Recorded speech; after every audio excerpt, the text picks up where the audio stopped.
বন্ধুরা, গতকাল বুধবার রাত্রে 3:21 অম্বুবাচী ছাড়িয়েছে। অম্বুবাচী ছাড়ানোর পর আজকে বৃহস্পতিবার মায়ের মন্দির আমি খুলেছি এবং মায়ের মন্দির খোলার পর সেই সকালবেলা মন্দিরে এসেছি 11টার সময়।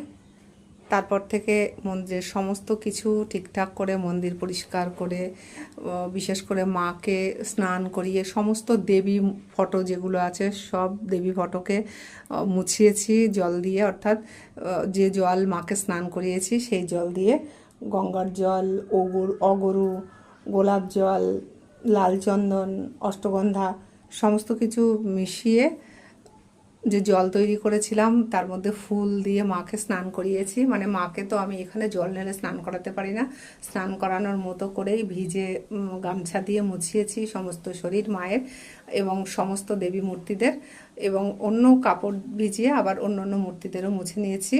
তো গোপালকে স্নান করিয়েছি, মায়ের চরণ স্নান করিয়েছি, শিবলিঙ্গকে স্নান করিয়েছি, আর বাকি সমস্ত কিছু গঙ্গার জল ছিটিয়েছি, শুদ্ধ করে পবিত্র করে নিয়েছি মন্দির নিয়ে। মায়ের সেবা পুজো সেই সকালবেলা থেকে চলছে, করলাম, এখন শেষ হয়েছে।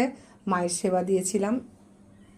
আজ চিড়ে গুড়, আজ মায়ের সেবা দিয়েছি আম, কলা, চিড়ে, আখের গুড়, কালাকার, বাতাসা আর এমনি দানাদার একটা মিষ্টি। তো এইগুলো শুধু মাকে নয় সবাইকে সেবা দিয়েছি। পুজো আমার শেষ হয়েছে। এখন বন্ধুরা প্রসাদ নিবেদনও শেষ হয়ে গেছে, আমি এখন প্রসাদ তুলব। তো এইটুকুই আজকে আপনাদের সঙ্গে বলার ছিল, শেয়ার করলাম। জয় মা রাজরাজেশ্বরী মহাকালীর জয়। সবাই ভালো থাকুন, সুস্থ থাকুন, শান্তিতে থাকেন। এতক্ষণ আমি আপনাদের সঙ্গে ছিলাম অ্যাস্ট্রোলজার বেদাংশী শাস্ত্রী বীণা। সবাই ভালো থাকুন। জয় মা।